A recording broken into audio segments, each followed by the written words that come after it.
Hello, hello. It is Kenyon here. It is Basketball Rewind, and today we're going to have a versus talk related to the draft talk. So, um, for now, like, comment, and subscribe, and hopefully we can afford music like the Mortal Kombat music without having to worry about copyright claims. Some people. What is it? Toonami? Who is the guy? Yes, exactly. So, Tell me that. Yeah. we're going to be talking about Carter Bryant versus Noah Essengue. Um, these are interesting because they're kind of two guys that will be available more than likely in the Raptors range. Both could go, right actually at the Raptors, with Carter Bryant kind of shooting up draft boards as well as Noah Essengue. So, let's start with what we know in terms of measurements. Noah is 6'9", I would say, as far as we know. We don't have like official combine stats, but the French teams tend to stay fairly accurate with those. And then of course a plus 7 foot wingspan, which is say it's 7'1" or 7 feet. It's a plus size wingspan. On the flip side, you have Carter Bryant, and I actually do have his stuff here. He's 6'6.5", and then has a wingspan of 6'11". So these two guys are big and long in terms of their measurements, which is really good. I don't have the standing reach for Noah, but for Carter, it's going to be 8 point, uh, basically 8 feet and 10 inches in terms of standing reach, like this. So yeah, fairly solid. Certainly not Malawatch, that's for sure, where it's like almost 10 feet or anything like that. But it's not so bad. Both project to be wings at the NBA level, so 3-4-4-3 type of thing. Uh, Very interesting versus today. Coach, I'll start off with you. Pick one guy that you want to talk about, and beyond, who do you want to talk about most, and then we'll kind of go from there. I like to talk about Esenge. Okay. And beyond, who do you want to talk about? Bryant. Yeah. Okay. Okay. All right, so we're gonna just, you know what? I'm gonna spin the wheel of mythicality, kind of a thing. Uh, I'm just kidding. I think it's best to start off with the guy from college, and then kind of go to the French prospect. That makes the most sense, especially since the one guy was actually able to be there at the combine. We have a little bit more information from him, and he's not playing games right now, so it makes sense. So Carter has kind of caught the. He's kind of like a draft darling, if you will, and he shot up draft boards. I think he was like maybe like in the 20s. Actually, him and Nick Clifford were kind of similar, but he's shot up a little bit further than Nick Clifford in recent memory. If I'm not mistaken, he is also quite young in terms of the draft. I don't have his draft age on hand at this exact moment, but I believe he was a freshman this past year. However, and beyond, we're going to save some of the conversation about Bryant for later, for a special guest in the future. But I do think it is important to note that if you look at his overall stats, they're not going to just jump off the page. That's not how you look at this type of prospect. You will be a little bit disappointed. Um, but I think it's when you dig into the actual draft tape, when you dig into how he looks, and you look at his called I don't even want to say intangibles, just like how he actually plays. He projects to be a winning player. That's the first thing that I want to say. um Brian, because it's your guy, I'll let you take it off from there, and then we can go on to coach's thoughts. Yeah, I mean, I wasn't really. I mean, obviously, a week ago we were hoping to get bigger fish, so I wasn't paying as much attention to Bryant. I mean, I watched a little bit in college, Arizona Beyond, and stuff like that, and he's pretty much coming off the bench, kind of like a bit of a six-man role. I think one of the things that I think folks, when they look at the numbers, to your point, he's like 6.5 points. I think he had four rebounds, like a assist per game. I think what people have, they think it's almost a block a game, I think, as well too. I think what people have to realize is that when Very, you, very low usage too, like yeah, 16 and a half. exactly, and this is where I was getting at. Like Arizona typically runs their offense through guards. if you're going to Arizona, you're gonna be kind of second fiddle to the guards.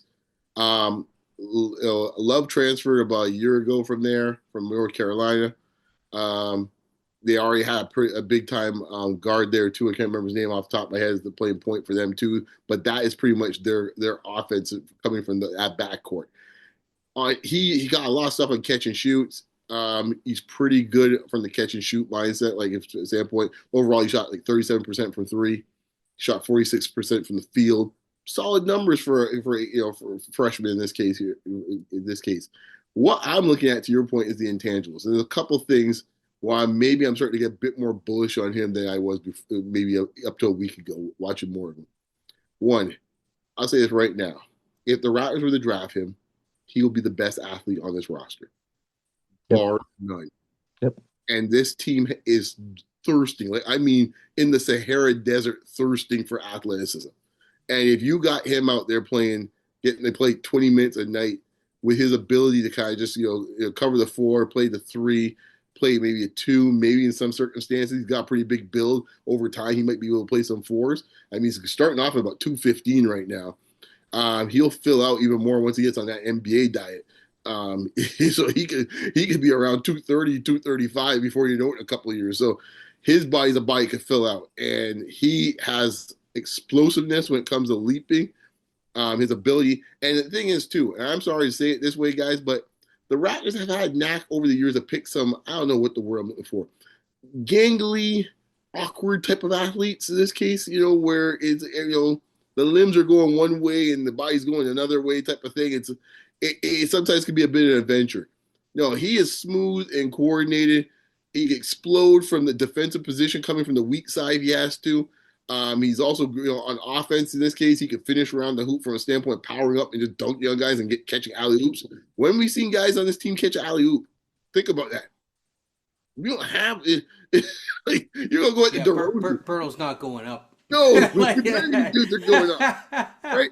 Oh, I'd love to see that, man. Yeah, like we're not alley oop type of team in this case that guys can go up and get it, and he's a guy who can do so. So, and if we want to play a more up tempo style, of course, he can fill the wings really well.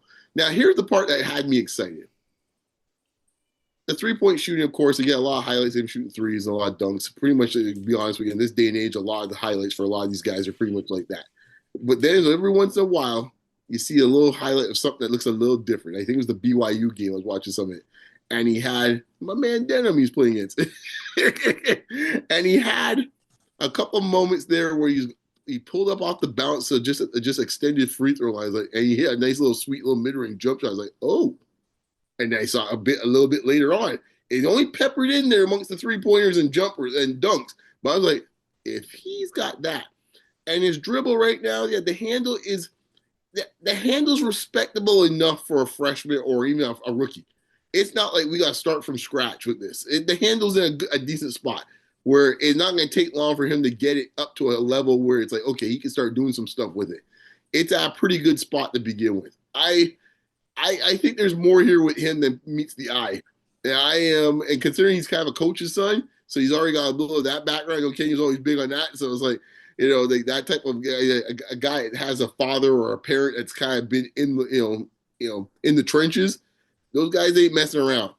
And how he handles himself and comports himself, I think there's something there, man. I don't know. I don't want to go too far, but there's something there that I'm seeing that has me very excited. And he's moving up on my mini board for 9 a little bit more. I got him in my 3. If I had to take 3, I got him on the list now on the 3 now. So I think there's something more there than just that meets the eye. Let's put it that way. So I had tweeted out in March during the tournament. I said, man, this Carter Bryant kid's pretty good. I like to see him there in the second round. And boy, am I wrong. He's probably going to go anywhere from 10 to 15. I'd say at most he drops to 15. But this guy, I think the combine came back very positive for him. I think he had a 39-inch vertical, max vertical, which is really good. Yeah. I like the size. I think he's actually around the same height as OG Anunoby. I think Anunoby, when he tested back in 2017, I think he's around 6'6" and a bit, 6.5 or 6'6" and 3/4. I think Carter Bryant's around that too. Quite frankly, that archetype of the Mikal Bridges, OG Anunoby, and you see what's going on in the playoffs, I think Carter Bryant, to me, he reminds me of some hybrid between the two, actually. I think he actually has better fluid movements than OG Anunoby, more like Bridges in that sense. But he's strong as well. He's a big time athlete. Bridges is a good athlete. I don't know if he's the type of athlete that Bryant is. So I found it interesting he didn't start at Arizona this year. I think he probably could have, especially when you get an NBA prospect. But also, Scotty did not start at Florida State. They brought him in off the bench. But I like Carter Bryant. I released my mock draft today. I have him actually going to the Raptors. Masai Ujiri, if we take a look back over his 10-plus year running basketball ops in Toronto, he loves his college players. He rarely takes someone from an international league. He did it one time, his first year here. Who did he take? Yeah, Mr. Speedo. He took Bruno. So he took that Buckley. He was doing that. Christian Coloco, Arizona. Grady Dick, Kansas. Jacoby Walter, Baylor. Yeah. Especially in the first rounds, he's usually not. He tends to go more the NCAA route, and I get it. I understand. He's had some pretty good success in doing so. And like Beyond said, Bryant comes to this team. He becomes the best athlete. He becomes probably your OG type player. Like Masai lost OG, and he might be able to find someone like that in this draft. Carter Bryant, not to say that he's going to be OG, but there's some similarities in the way that they both play. Okay, I'm going to go one step higher in this case here. I know I'm going to sound crazy when I say this, right? But we're talking about, to your point, coach, no, I'm just kidding. off the bench, right? And it reminds me a lot of, I'm not saying he's going to be this player, but I think he might end up being more than what we're thinking at the moment in my mind. And I think of this guy a little bit. When Kentucky had a whole bunch of dudes, the last dude pretty much, the last dude, everyone was talking about the year when I think 4 of them came out that year.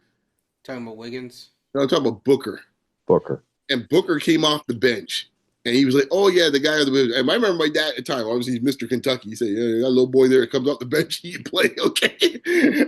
So don't mind. He said the same thing about Shea too. He goes, "Don't mind all these other guys," because I can't remember who that class was in, but they had about 3 or 4 of them.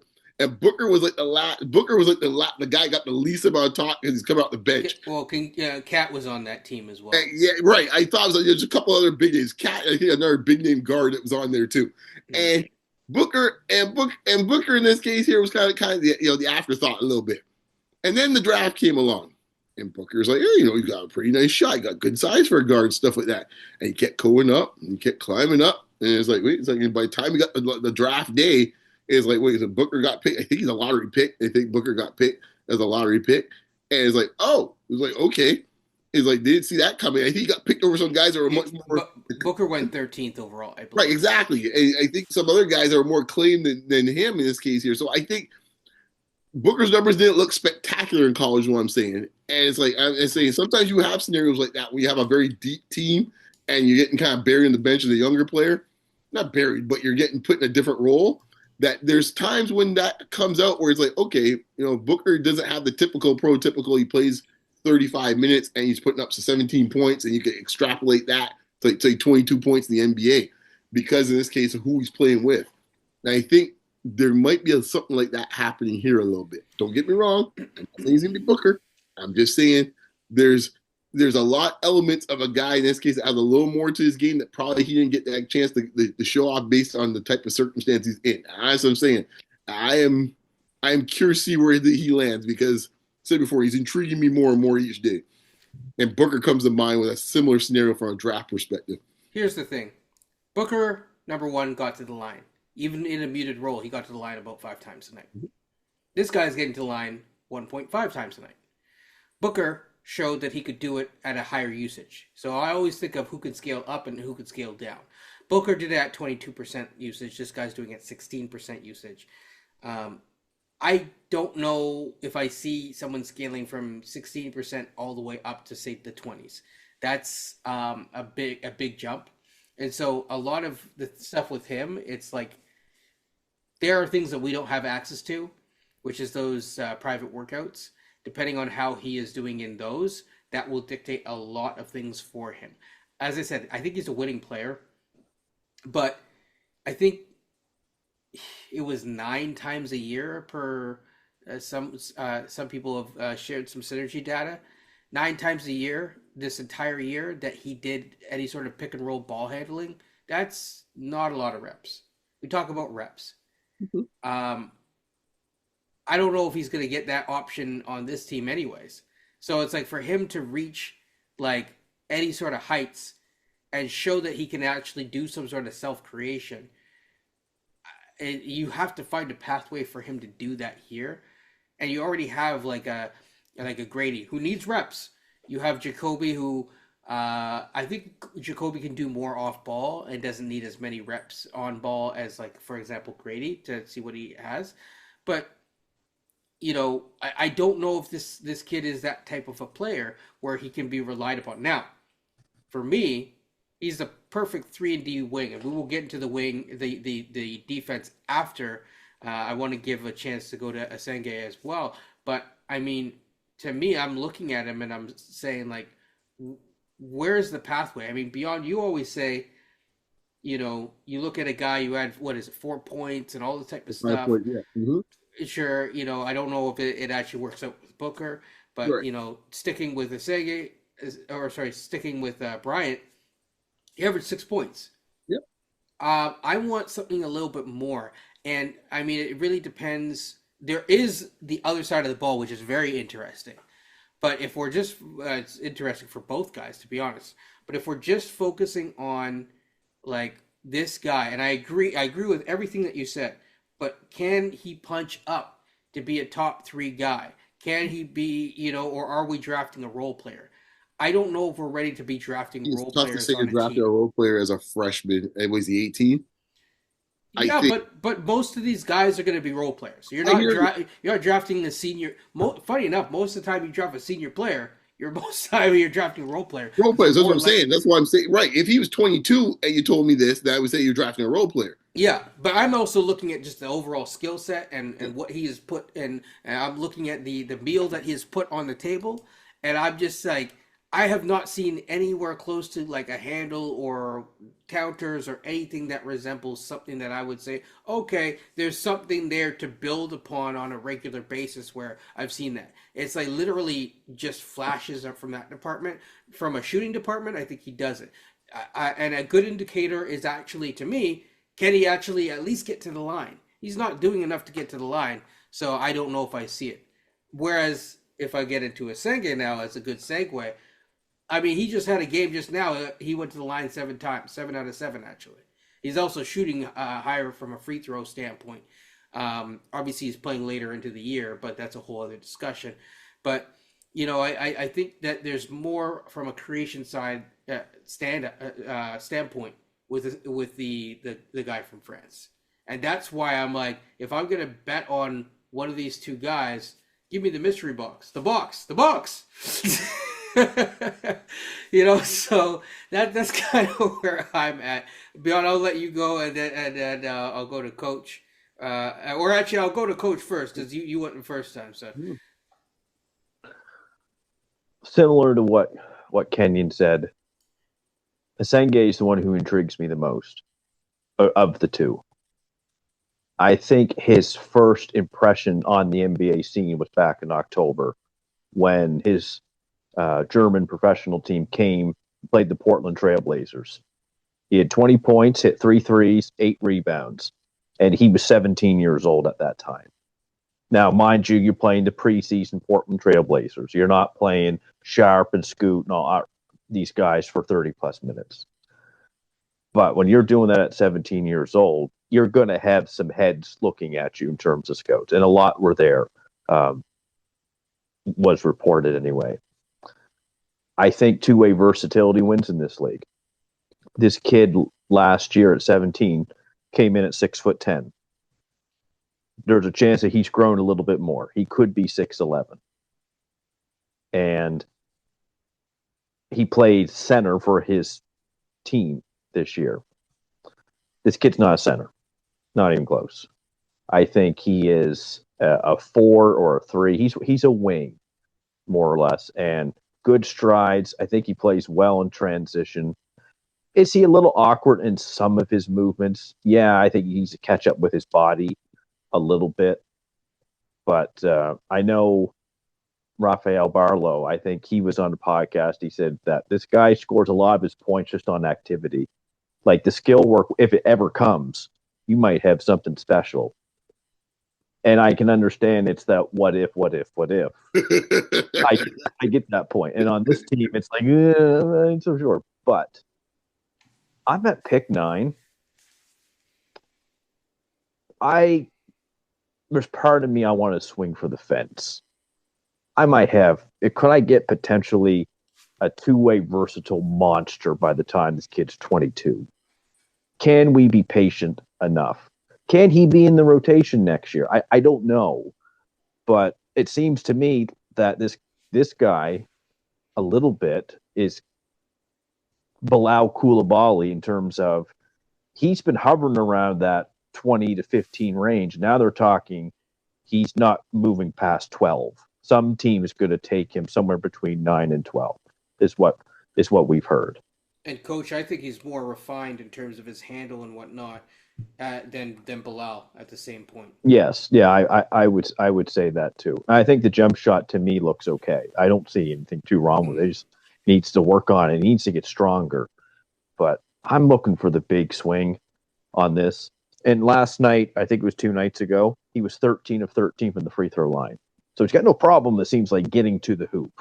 Nope. And it seemed like he's scared to do so either. I just want to say again, motor issues are not any issues with the prospects that we're talking about. So no. Yeah, no. They're very, very active prospects with both respects. Yeah.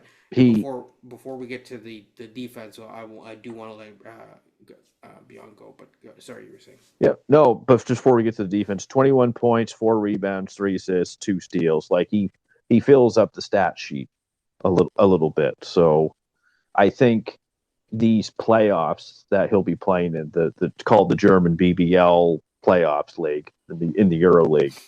I know you're laughing. I know, but okay, we'll call the Euro League playoffs. Fine. He's getting probably a lot more eyeballs now on now the college leagues and stuff are done. People are just trying to pay attention to workouts but this happens in Europe every year. Wemby did this as well as Koulibaly.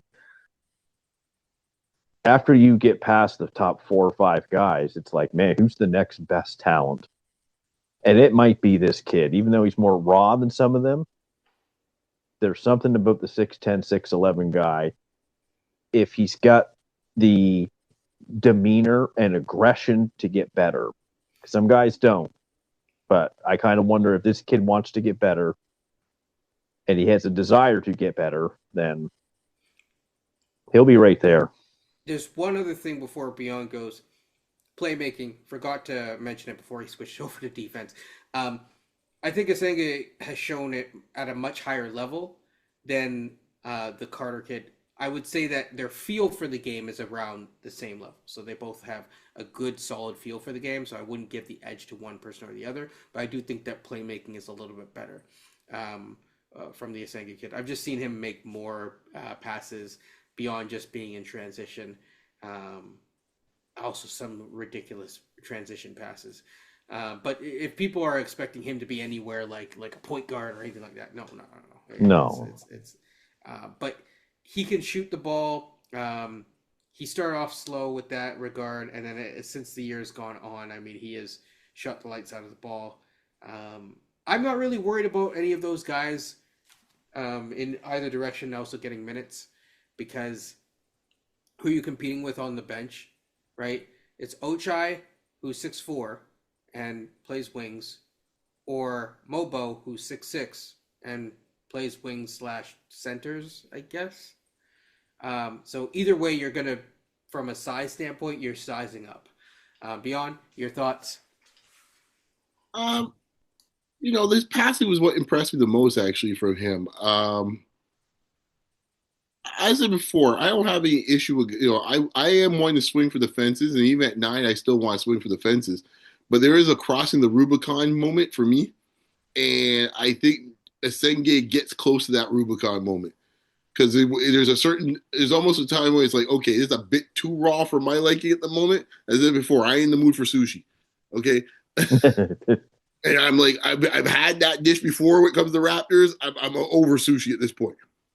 I want some beef at this point. I want a nice, good cooked steak at this point. And it can still be in this case here something where it's like, okay, it might be medium rare. That's fine, but it's a steak. It's like, yo, I know what I can work with.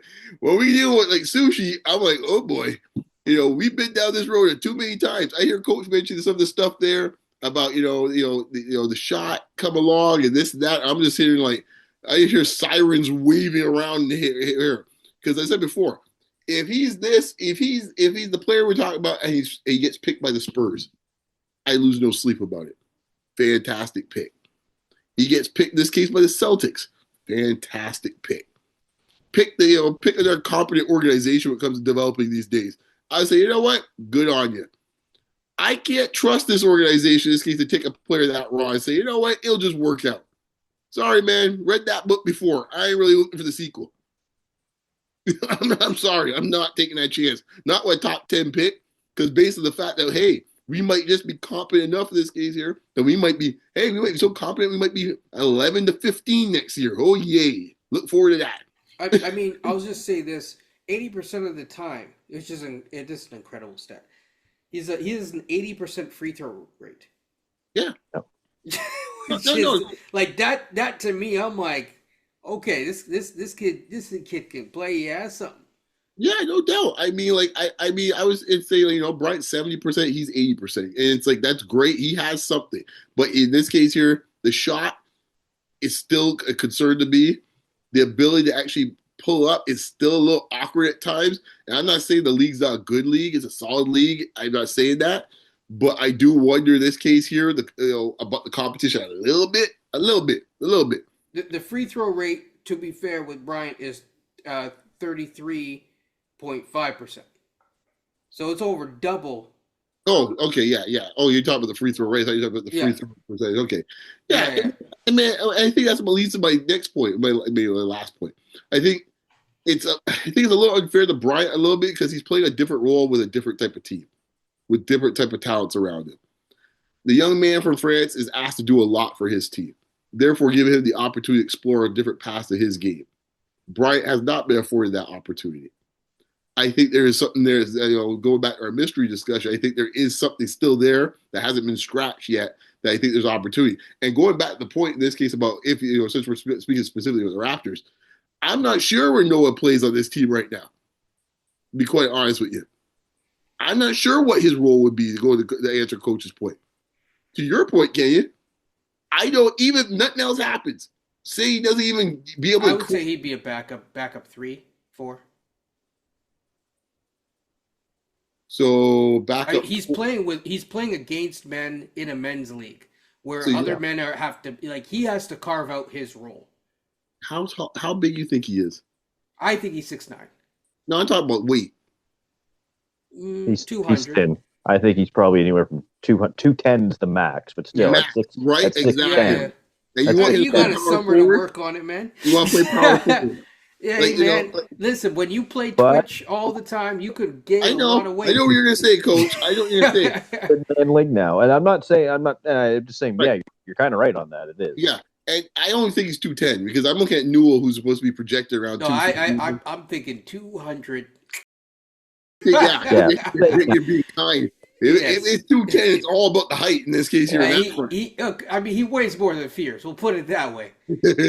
But he doesn't have the frame that Chet. I think he has a frame that's going to fill out a bit over time. Yes. Over time, I agree with that. I think he will fill out over time. And I think that's the thing where it's like, this franchise has to start answering some questions. We can't keep on having more question marks.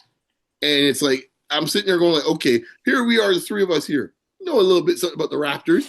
And even amongst the three of us, we can't figure out where you play right now. And I'm like, and you tell me there's dark on his team? That's the beauty of the Raptors. I mean, if it's not the Raptors, before we get to defense, what do you think is a good team? Because, like, for example, for Carter Bryant, I actually think that like 12 is the perfect spot for him. But the thing with Bryant's skill set, if he does nothing else, he can fit on any of these teams. But I still, Yeah. what is the other team? What would be the best team for him? For Best Essengue team or Bryant? Let's start with Bryant. for Bryant. Yeah, because for me, it's 12 at Chicago. Because I was trying to. Everyone has Jace Richardson going to Chicago. I don't see that. Chicago will be fine.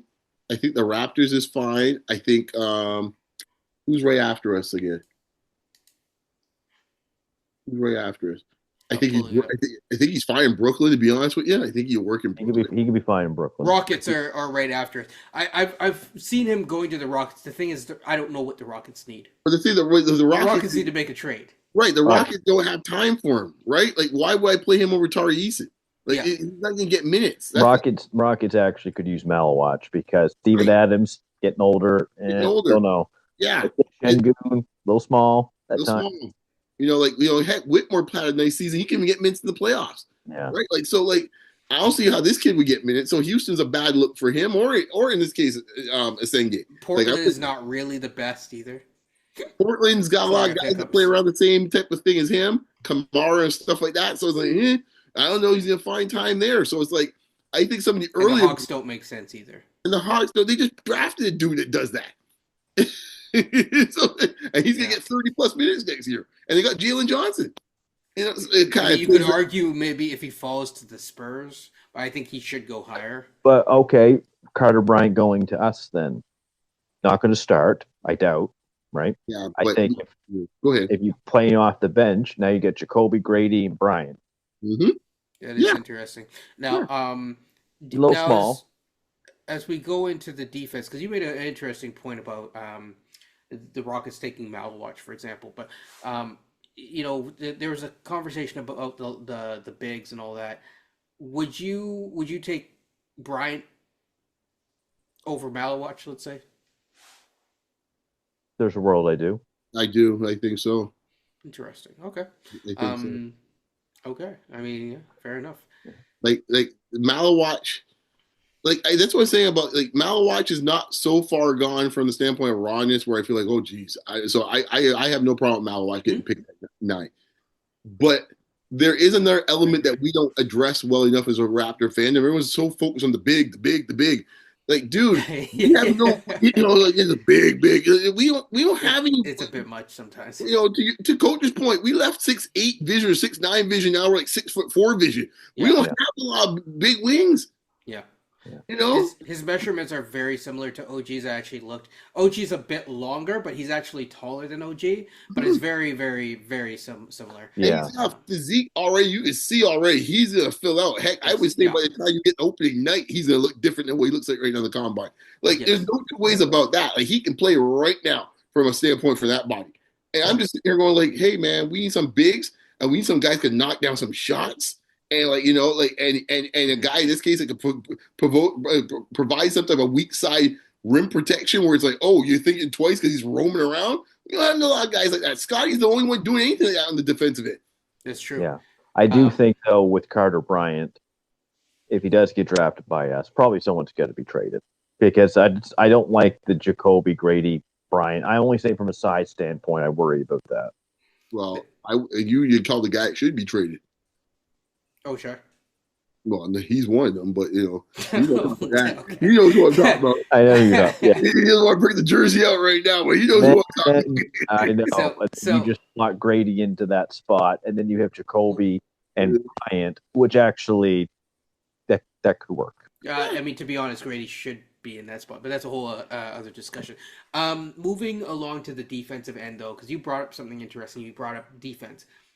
Both of these guys, A++ with defense. Like, if you want defense, if you want someone other than Scotty being a plus defender outside of at the center spot specifically, he's got. Can we get them both? Yeah, man. Like these guys have some serious defensive upside for sure. Yep. And I think that if you have Scotty as the roamer and these guys, I think you could put these guys on multiple different guys. I think I've seen Noah on guards. I've seen Carter Bryant do some very very fascinating things. I don't think the length and the understanding of the game and the read of the game from a defensive standpoint. I mean, it doesn't get much better than these two guys. I mean, it does get better, but not a lot better. It doesn't get a lot better. That's all I'm gonna say. Yeah. As you know, I mean, obviously there's like VJ and stuff like that. Baylor, exactly. Yeah, Yeah. but I mean, within this range, it doesn't get much better. No. Essengue splits the gap really well, and so does Bryant. But I was noticing some of Essengue's games lately, he's able to really pick out, like when guards are telegraphing passes, he's so long. The strides, I'm not comparing him to this player, people, just for the record, but the strides are Giannis-like. Just in transition, he only takes like 2 steps at center court, and he's at the rim. So he's really long in that regard. Now, he doesn't have the wingspan. I think he has like a 7-foot wingspan. He's like 6'10". I'm just saying he's not like a 7'5" wingspan. He's not really those kind of dimensions. But you're not going wrong with either player defensively, I don't think. Carter Bryant might be a little bit more polished defensively, but Noah's got the length to offer that versatility, especially when he gets stronger. You know, it could be a 1 through 5 if he gets really strong because he's 6'11" or 6'10". With Bryant, it might be 1 through 4 just because of the height. You know, I don't know if I want him guard someone 7 foot tall. No. But you brought something, Coach, that I think is the part that is going to determine a lot of who the Raptors pick. And it's pretty much how do the Raptors view themselves. Yes. If the Raptors view themselves as like, hey, we are on the ascent, and we're now just plugging holes with the best player available, is very different than what we're talking about. Hey, we're going for the big swing. Now, I think Bryant in my mind, I think Bryant can kind of fill out both boxes a little bit. Yep. Saying definitely we're going for the big swing. And it's like, you know, so I don't know how they see themselves, because if they view themselves more like, hey, we're going for it next year, they may not have time to wait around for this thing. Where does Malwatch fit into that picture? I think Malwatch only fits into it because it's so damn big, and we have so many sport people. I agree with you there. Right? Yeah. It's like he will just him standing out there by a box in this case, whichever side the block he is, will help our defense. Just standing out there is like, ooh, who's this dude? It's like that's all. That alone. Yes. For us to have not one guy over 6'10" on this team, you know, besides Spurtle, it's ridiculous. It is. But Kendon, your question you said earlier, does Carter Bryant, where's the best landing spots for him? Yeah. For Essengue?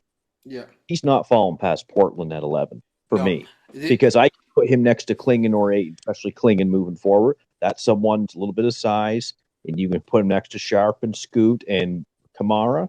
I'm just like, man, they might have something there. I have Portland either taking 1 or 2 guys, depending on how the draft shakes out. Because Queen could either go, you know, early on to Washington, or he could fall all the way. But if he heard him today, someone sent him an 11 today or something. I was like, "Rrr." Yeah, well, that's exactly it. Is I think he fits in Portland next to Klingon. He would work in Portland. Yeah. I think Essengue actually could work. He's the other one, is that I think Essengue also works in Portland. I think Portland long term, Robert Williams, sorry, it's been nice. Right? It's been a nice year, but it's time for you to go. No, it's nice. You're expiring, right? They're now moving on and ushering in the next what is je ne sais quoi. Up to Toronto. Yeah, which one? Eaton. Oh. You see the snow we get here? You just got to make sure that the angle of the driveway is appropriate. That's not the behavior I was thinking of when we started the season. Coming to the Raptors. You got to be careful what you ask for. Exactly. I don't think we're going wrong. Like we're talking about these 2 wings who are probably going to be there around that spot. I don't think there's like a winner or a loser. It is like kind of your preference. The interesting teams after us, though, is obviously, in my mind, Atlanta, Rockets. Those are the 2, because I don't know. Atlanta does not have a GM, so I don't know what they're doing. And the Rockets, I don't think that they want to be here at all. Even Atlanta's picking a big. that's the way that I view it. But depending on who's the big, it's like who are they taking? They're losing Because Capella. that's exactly it. So that's where it's like, well, if Malawach falls all the way there, they're gonna take him. Well, I'm going to say But something right now. It's just strange right now because I actually how these things going this week, the combine. There is a scenario where the Raptors might be the first team to take a center. that is also possible. That is also possible. Like Malawach has a range, and I don't think that the range is now things are shaking out. I mean, there was a world where I was like maybe outside chance he could maybe go, and it is possible that he could go to the team that Mark Williams is go. Just tried to ship him out, but I'm thinking it more and more. It's like his range starts at Raptors and down. Well, It's like here's the thing. I think right now there's a deal. We talked about the other day about a Spurs deal. There's another deal. Obviously, it's quite obvious right there, sitting out there, and we talked about it. I'm not for sure. Atlanta. No, I think Philadelphia made it clear. Philadelphia wants a big. The problem Philadelphia has is Philadelphia don't want to draft a big that high. So you mean swapping with it, or where To Porto's swap with going? Philly somehow, like I think that's the situation Philadelphia finds them in. Philadelphia wants a big. They are telling you they want a big, but what they're also telling you is we don't want to draft a big at 3. We prefer to come down if someone's willing to talk to us, and then we'll draft our big that we want. But we want Yeah, big. but I think that's where Washington or Well, another. that's where the poker game The right? key, because here's what you can do, and I read this online. It would make some sense. Paul George in 3 for Cam Johnson in 8. Cam Johnson would fit there. At 8, you can pick your big if you Mhm. wanted to. And Mhm. Brooklyn's dying to move up in the draft. They want But Ace. is Ace played that at Rutgers. It's right there it's in Jersey, basically. Ace's personality works with New York too. Like it's like it's like you can see it. I'm just is saying, that too much though to get because it's Paul George and 3? Yeah, make money work. like 5 years ago. This Paul George right now on his podcast right now. Seeing him more there. I mean, hey man. I'm just saying. Sorry, playoff. Just saying. It is what it is, man. I mean, to be honest, it's a different type of playoff P right Yeah. now, and that's that one is a little spicy. We'll say. Yeah, right. You got that right. Right now he's postponed P or something like that, right? Because right now yeah. Podcast P. podcast. Payphone P. Payphones don't exist Yeah, anymore. man. So That's that right. what's the old water line? The Yeah. price of bricks. It's gone down. Exactly. Ain't the same. Price gone down, boys. Exactly. You don't need Yeah, to yeah, commune Paul anymore. George stuff. You can all afford a brick. Yeah. Yeah. 6 years ago, you get yourself an all-star at Oladipo, perhaps. Now it's like, yeah, sure, so sure. shout out to the Wire, by the way. Coach, your thoughts On on anything as we go No, to a I close. mentioned earlier, if I had to take a guess, I think Masai would go with Carter Bryant. He just seems to have more faith in the college guys in the NCAA versus the guys that maybe play in some of these professional leagues elsewhere. And I think if he's trying to get himself a new contract, and that's still, it's hard to sell a guy in this case that's overseas and say, hey, trust me, he's going to be really good. You know who he could sell, though? He could sell the center. He can sell the center. No two ways. Yep. He can sell the center. He can sell the center. But I think Bryant, he can sell Bryant. I think there's certain guys he can sell. He can sell the center. He can sell Bryant. He can sell, I had someone. I think Yakachonis to some extent he can sell. But then when there's other guys like Noah, like Denham to a lesser extent, who else kind of that range was in that one? That's kind of like, where it's a real, more of a flyer or like a more of a stretch on it where it's like, it's more of a known. That's where you get trouble when you don't have security. And that's also playing into these decisions. Mm-hmm. I think the narrative has really changed since the combine, though. Malawach and Queen, their stocks have hurt, in my opinion, from what I've read and heard. And Carter Bryant has just gone up. Yegor Demon, it's gone up. Rasheer Fleming, gone up. And Noah Essengue is still playing right now, and his numbers have gone up Creeping up. with all the games that he's playing. This is just a narrative that's gonna, I think, keep changing. Because Derek Queen, hey, I'll hail the Queen, but some of them numbers aren't pretty. The Same with monarchy's dying, man. even Malawach on some of the athletic combine stuff. Like Shamshay did so much better than he did. And I'm just like, you know what? I don't think that's going to. I'm good with coach is saying I'm gonna keep me my chomp shake. Hey, There's I two don't. guys I that don't know. you keep your John Chase stocks, coach. Hey, my goal for him is to be third string center for the team next year because I'm assuming the I team's agree. trying to make the playoffs. I don't know if I want to try to make the playoffs Who's the next year. second string though, coach? That's the problem. Well, you either got to go get it, or you're looking at Malwatch if he's on the board and you take You're him. eating. It might, to be honest, it might be. That's what I'm saying. I don't say that jokingly. I say that seriously. I mean, I don't know the contract. I'm not going to look it up right now, but Expiring, I believe. that might end up being the RJ traders. Exactly, expiring. Yeah, Coach is like, no, Man, I'd stop watching this team make trade RJ for 8. No, I'm out. man. Coach is like that. That's the last I'm straw. going to watch where I get my guy Shaden Sharp and RJ. I'll go watch them. You don't trust the Masai, coach? They go and draft Essengue. I'm good. I'll be for Yeah. Blazers fan. But Coach, yeah. Go ahead. No, go for it. I'm just being stupid. Two guys that I kind of been lost in the shuffle in all this is Yakachonis and some I've noticed. and Newell a little bit. Like he's like Oakland kind of forgot. And a little bit of CMB. Newell's another one who I can see going to Portland as well. Fierce is also getting lost a little bit too. Yeah, he's My man. Yeah, there's a couple dropping landing a little spots. I think New Orleans is one. I also think that Brooklyn is one of the other ones because I think people for some reason have Con way high to like Utah, Yes. and I'm like, I don't know if I see that, but it also depends on how Utah views Keontae George, because Keontae George is more of a combo guard, not really a point guard. So it's like there's a little bit of an overlap with him and Trey. But fair enough. But at some point, I think Trey's gonna go. Like Trey will go before us. If Trey is somehow there, then obviously, if it was me, I would take Trey. Oh, he dropped the 9. Yeah. Yeah.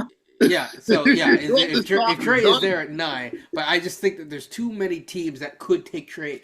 That it's like, oh, he's there, done. Yeah. And for our audience too, I spoke to this about you guys. Yep. That I did speak with a couple people who know Carter Bryant, know the family and stuff like that. Nice. And I think one of them played with his dad in college. One of them was like a coach to his uncle or his dad or something like that. And one of the guy who was the coach said, and I'm kind of paraphrasing here. He said, I might have to go back and get my retina checked. And that kid's going top 10. He's a nice kid, but I don't know if he's top 10 in this draft. I'm like, oh, okay. I said, he's interviewed well. He said, man, if he's interviewed well, I got to go take some notes from him on getting a job. So I said, okay. I mean, I'm not going to. I said, are you at the combines? And nope, but I know him. So coach, if Carter Bryant turns into become a Hall of Fame player, so we expect him to be the one in this case he's referencing when he starts ripping up on the speech like Jordan did. No doubt. Hey, I'll go back on the spaceman. I'm like, you know what? This kid on the Raptors He's not bad. Now he's in the Hall of Fame, man. Maybe you were wrong about him. So yeah, I mean, I'll round out the conversation. I'll just say this. Of course, yes. Because I think people didn't understand our immediate reaction. When you see the combine, when you see the the lottery, it's disappointing because you want to be better. But I even said then, Beyond said it, you said it. It's like there's still guys to get on this team at 9. It's just overall you're happy. I'm happy to just be here. Well, not really, to be honest. It's just a hangover. To be honest, I'd rather be somewhere else on the, hangover. But yeah, well, exactly. But at the same time, there is also, yes, you would have wanted to be a top 4. Now, is that all we're saying? No, because that's what makes draft talk. So keep that in mind. Final thought, Coach, so we can get out of here. And then, yeah. I remember when we were watching the lottery, we were like, we're just praying. Some of us were like praying that Malwatch will fall to 9. Did you guys tithe? Someone didn't tithe. One of y'all didn't tithe. I don't know. My point is, I don't have to knew where we are at 9 and what to come out from the combine. we're going to get a decent player. If it's Carter Bryant, fantastic. If it's Essengue, fantastic. If it is Malwatch, I'm fine with that because I understand the need for a guy like him. And he's 18. If you really think that, you know what, this kid could be the next Rudy Gobert with a jump shot. Coach, Fantastic. have no fear as well. Come on is here. That too. There's a lot of ways. There's a lot of rhymes and things. You could salute the queen, all this type of stuff. You know, And our hey, guy Newell, too. Ace and Newell, underrated, man. CMB, not my man, but hey, that too. There's a lot of avenues that you could take. That's one of the nice things about where the Raptors are. So we need a lot of help. We need a lot of help, and so that's one of the nice things is that it's not just to your point. Beyond it's not just about take the big, right? But it's they could go in a lot of directions and be happy either way. So yeah, that's been Basketball Rewind. Stay tuned, stay locked in. Playoffs are starting, in terms of the next round, so stay locked in on that as well. By the time this comes out, this will be after our playoff preview. So yeah, stay tuned, like, comment, subscribe, all that good stuff. Take care, people. Peace.